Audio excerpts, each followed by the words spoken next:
আছে। অজয়ের সমবয়সী একজন স্কুলের ছাত্রও কিন্তু সেই বয়সে মন্দিরে গিয়ে দেব উপাসনা করেনি।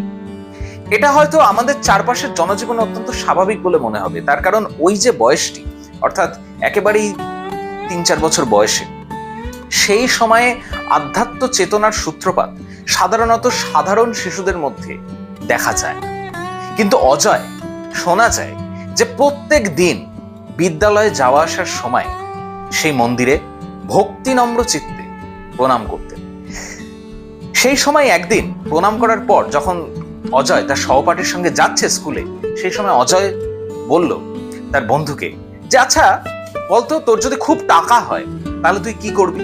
সেই বন্ধু বলল যে, কি আবার, একটা ভালো বাইসাইকেল কিনবো।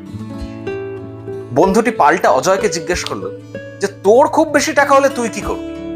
অজয় তখন উত্তর দিয়েছিল যে, আমার যদি কোনোদিন খুব টাকা হয় তাহলে আমি রামচন্দ্রের একটা মন্দির